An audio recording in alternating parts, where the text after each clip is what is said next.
Cette nouvelle génération fait confiance à l'entreprise pour faire face aux enjeux du monde.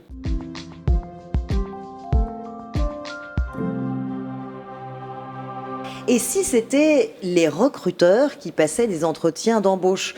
On n'en est pas là, mais pas si loin. La jeune génération bouscule tout, diplômée ou pas d'ailleurs. Elle va là où ça lui plaît, elle bouge quand ça ne lui plaît plus, elle veut apprendre tout le temps et vite, elle veut comprendre, elle veut entreprendre. Bonjour Manuel Malo et bienvenue sur le plateau de Way. Bonjour Charlotte.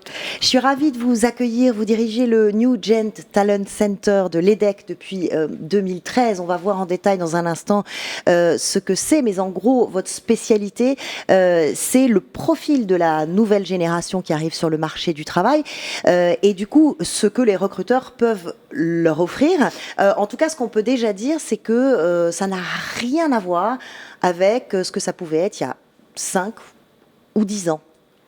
Ça a beaucoup changé. Oui, alors ce sont plus finalement la façon d'exprimer leurs aspirations que leurs aspirations elles-mêmes qui ont changé. Parce qu'elles veulent du sens, elles veulent de l'impact, elles veulent une utilité sociale dans leur emploi. Mais je suis certaine que vous vouliez également tout cela, et moi aussi. Par contre, elles le disent. Donc c'est ça qui est nouveau, c'est qu'elle s'exprime, cette nouvelle génération. Et vous êtes là pour que les entreprises précisément l'entendent. Pourquoi avoir créé au sein d'une grande école comme l'EDEC ce New Gen Talent Center? C'est quoi son objectif et comment ça fonctionne? Alors, ce centre d'études, d'expertise, vise à décrypter finalement les aspirations, les comportements et les compétences de cette nouvelle génération pour les entreprises. C'est elles qui nous ont poussé finalement à le créer. Qui le demandaient ? Qui le demandaient, absolument. Parce qu'elles avaient une problématique d'attraction de ces jeunes talents, de fidélisation, il reste très peu dans les postes, on pourra le voir aussi, et d'engagement, donc de motivation de cette jeune génération. Donc on a voulu, parce qu'on est des experts de la matière finalement, en étant une business school et en ayant beaucoup d'accords avec des universitaires et avec d'autres écoles d'ingénieurs, les aider à décrypter pour mieux les comprendre. Essayer de mieux les comprendre pour aller mieux les recruter et mieux les fidéliser et les garder plus tard. Alors, qui sont-ils précisément? Essayons d'identifier cette nouvelle génération. Vous publiez plusieurs études régulièrement. Que vous disent-elles? Comment on pourrait qualifier cette nouvelle génération aujourd'hui? Alors d'abord par une bonne nouvelle. La bonne nouvelle, c'est qu'il n'y a pas de défiance, de désintérêt. On parle même de désenchantement. C'est pas du tout le cas. Cette nouvelle génération, au contraire, fait confiance à l'entreprise. Ah, ça c'est surprenant. C'est pas ce qu'on aurait tendance à penser. Absolument. C'est pour ça que c'est important de le souligner dès le départ. Ouais. Elle fait confiance à l'entreprise. C'est aussi ce qui la rend très avide de création d'entreprise. Ils sont presque un tiers à déclarer qu'ils veulent créer leur entreprise, entreprendre ou être indépendants. C'est pas une défiance vis-à-vis du monde de l'entreprise, bien au contraire. D'ailleurs, ils font plus confiance à l'entreprise qu'au pouvoir politique pour régler les enjeux du monde, disent-ils. C'est dans l'entreprise que ça va se passer, selon eux. Exactement. Et c'est l'entreprise qui a le pouvoir pour faire face aux enjeux du monde. Et ça, c'est nouveau par rapport à notre génération. Alors, c'est là qu'on arrive au paradoxe, c'est-à-dire qu'ils font confiance à l'entreprise et en même temps ils en attendent beaucoup. Il y a un mélange de confiance et de défiance en même temps. Il y a une exigence. Il y a une exigence, exactement, c'est le bon terme. C'est-à-dire que oui, ils rendent l'entreprise redevable des enjeux du monde, donc ils sont exigeants face à ces enjeux. Ils souhaitent que l'entreprise, par exemple, se transforme. Aujourd'hui, ils trouvent l'entreprise complexe. Ils la jugent trop verticale, trop cloisonnée. Et donc, s'ils lui font confiance, ils voudraient que ces transformations, ils sont presque 2 tiers à dire il faut que l'entreprise se transforme, il faut que ces transformations conduisent l'entreprise à être plus diverse. Alors, ce qu'ils entendent par diverse, c'est le reflet du monde actuel, de la société. Il voudrait que l'entreprise soit plus redevable justement de son impact écologique. Redevable, ça veut dire qu'ils attendent des preuves tangibles. Exactement. Ouais. C'est-à-dire que la marque employeur, ce qu'on appelle la marque employeur, qui sont les discours pour attirer les jeunes générations, aujourd'hui ne peuvent pas fonctionner sans preuves. Si c'est du faux semblant ou simplement de l'affichage, ça ne marchera pas auprès de... Contre-productif. Contre-productif. C'est ce que dit votre dernière étude, New Gen for Impact, publiée en septembre dernier. Donc on est après le confinement, c'est la plus récente, donc c'est ça qui est intéressant. Ils attendent l'innovation. Pour eux, la réussite, c'est la passion à 63%, suivie de la défense d'une cause. Et ils disent à l'entreprise, impliquez-moi, donnez-moi la possibilité d'avoir de l'impact, donnez-moi de l'autonomie, un objectif, valorisez-moi, créez de la valeur pour la société. C'est beaucoup sur le dos de l'entreprise, hein ? Oui, c'est beaucoup, et c'est effectivement, c'est un peu le paradoxe que vous évoquiez. Ils disent à la fois à l'entreprise, donnez-moi confiance et faites-moi confiance. Les deux.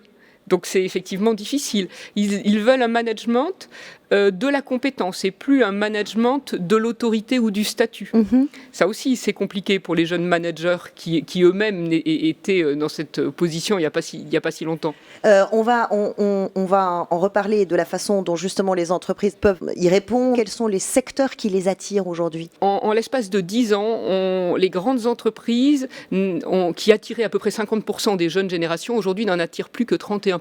Pourquoi ? Parce qu'ils ont le sentiment que dans une grande entreprise, ils auront moins d'impact. Ils mesureront moins l'impact de leur travail. Ils vont se noyer. Ils auront plus ces bullshit jobs dont on a pas mal parlé, dont ils ne mesurent pas l'utilité sociale. D'accord. Et donc, ces grandes entreprises, aujourd'hui, ont ce défi-là de recréer en leur sein des structures à taille humaine, de faire une sorte d'intrapreneuriat pour répondre à ce souhait en fait vraiment d'utilité. Et dans les secteurs, est-ce que le paysage a beaucoup changé dans les aspirations de cette nouvelle génération ? Ils apprécient beaucoup le secteur de la tech parce que justement pour eux ça représente ces entreprises innovantes gérées beaucoup plus horizontalement, en mode projet, avec des équipes multidisciplinaires. Plus d'agilité. Plus d'agilité, exactement. Ouais. Et c'est dans ces univers-là qu'ils se sentent finalement plus à l'aise. Dans votre enquête, encore une fois, on peut lire que la stabilité professionnelle ne recueille que 15% des voix en 6e position. Et ce qu'ils recherchent à 49%, c'est de nouvelles compétences, se développer. Et moi, il y a un chiffre qui m'a beaucoup marqué, c'est que la durée moyenne du premier poste est tombée à 22 mois en moyenne.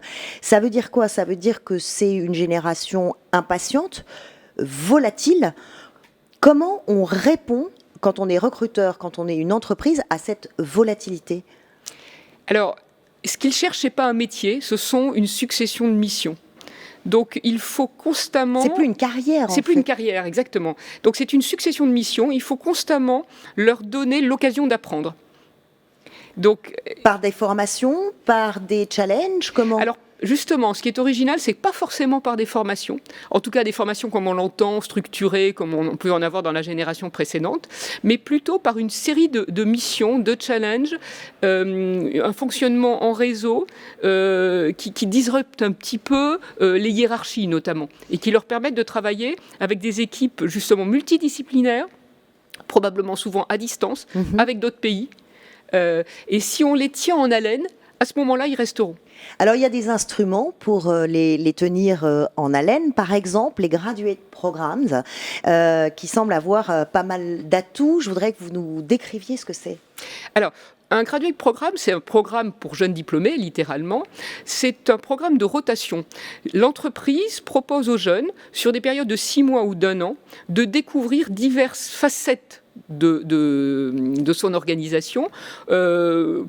Elle propose également une rotation à l'international, donc ça permet de découvrir une filiale ou une autre dimension de l'entreprise, divers postes. Et ça correspond complètement à ce qu'ils cherchent, c'est-à-dire une succession de missions courtes, dans l'efficacité, qui leur permettent de découvrir en accéléré, d'ailleurs on appelle ça des programmes d'accélération, toute la réalité de l'entreprise. Donc plusieurs expériences, des challenges, ça dure combien de temps à peu près ? De la formation. Alors ça dure entre 2 et 3 ans, mais ce sont des missions courtes de 6 mois. Je voudrais vous présenter Emmanuel Malo, JPEG et Marie-Claude. Ce sont nos compères de Way qui préparent ce joli décor. Ils nous surprennent assez souvent avec leur regard décalé et j'ai l'impression qu'ils ont envie de réagir. Dis donc Charlotte, justement, parlons-en du Graduate Programme. Oui, parlons-en. C'est pour quand le Graduate Programme sur Way? Nous aussi, on veut se révéler. Absolument. Oui, au Graduate Programme. Oui, au Graduate Programme. Moi, par exemple, j'aimerais bien essayer d'animer Way. Non, au Graduate Programme. Non, au Graduate Programme. Et ben voilà, négociation terminée. Cette soif d'expérience que l'on peut voir chez les jeunes et que l'on sent, elle n'est pas simple à gérer pour les entreprises. Et c'est notamment un gros investissement. Par exemple, les Graduate Programs dont vous parlez. Est-ce qu'il y a un retour sur investissement pour les entreprises ? Alors, c'est toute la question. Sinon, elles en feraient toutes. Il est certain que c'est un gros investissement financier, un gros investissement temps. Et puis, pour les managers, c'est pas toujours facile de voir passer un jeune qui a été extrêmement sélectionné, à qui on dit tout de suite c'est un parcours d'excellence, donc qui pourrait éventuellement avoir la grosse tête, et qui reste 6 mois dans un poste, et puis qui est ensuite repositionné sur une autre mission, probablement et souvent dans une autre filiale. Donc c'est un investissement où il faut travailler pour le corporate, comme on dit, c'est-à-dire qu'il faut travailler pour l'intérêt général en accueillant ce jeune. Ouais. Plus que finalement pour son propre service. Alors l'accueillir et le fidéliser, c'est un profil, on le comprend, qui est insaisissable, parce que dans une précédente enquête, vous décriviez ces nouveaux arrivants comme plus à l'aise à l'oral, organisé et persévérant, mais, vous le disiez, mobile, débrouillard, conquérant, entrepreneur. Comment peut répondre le management ? Vous parlez d'un management bienveillant, c'est-à-dire ? Alors, ce qu'ils souhaitent, c'est avoir un management de la compétence. Qui à la fois développent leurs compétences, on l'a dit, c'était quelque chose d'important pour eux, et qui soit lui-même compétent, qu'ils admirent. Aujourd'hui, ce qui ne fonctionne plus, c'est le management autoritaire et uniquement statutaire. Donc il faut que le management les accompagne. Alors on l'a dit, donner et faire confiance, mais aussi les accompagne en leur donnant du feedback, ces fameux feedbacks qu'ils exigent beaucoup plus aujourd'hui que l'entretien annuel qui est dépassé pour cette génération. Donc c'est un manager qui donne la main, qui développe. On dit d'ailleurs, ne me managez pas, développez-moi. C'est un mantra de cette génération. Ouais. Qui les développe sur le plan personnel et professionnel. Mais encore une fois, ça demande beaucoup aux recruteurs, aux managers qui ne font pas forcément partie d'ailleurs de cette nouvelle génération. Et on a l'impression, à vous entendre et à lire ces études, qu'ils demandent un peu tout et son contraire, ces jeunes, et que finalement c'est presque comme si les recruteurs passaient eux-mêmes un entretien d'embauche. Est-ce qu'on n'a pas comme ça renversé la vapeur ? C'est un peu le monde à l'envers. Alors on l'a peut-être inversé sur l'engagement, c'est-à-dire que pour s'engager, les jeunes vont souhaiter avoir ces conditions qui les servent. Mais on n'a pas totalement, malheureusement, avec la crise économique qui nous guette, inversé la vapeur. Les recruteurs choisissent encore les jeunes diplômés qui vont s'engager.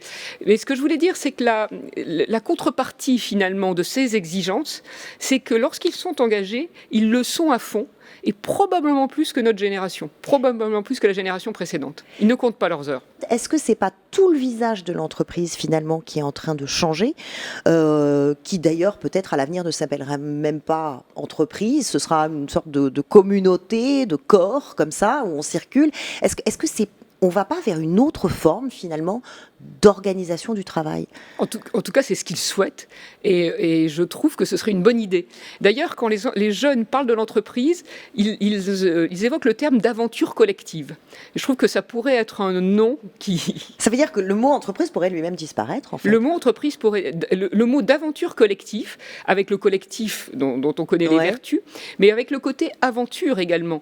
Et ils le disent, c'est un des derniers endroits où, comme sur une scène de spectacle ou sur un terrain de sport, on peut gagner et jouer ensemble.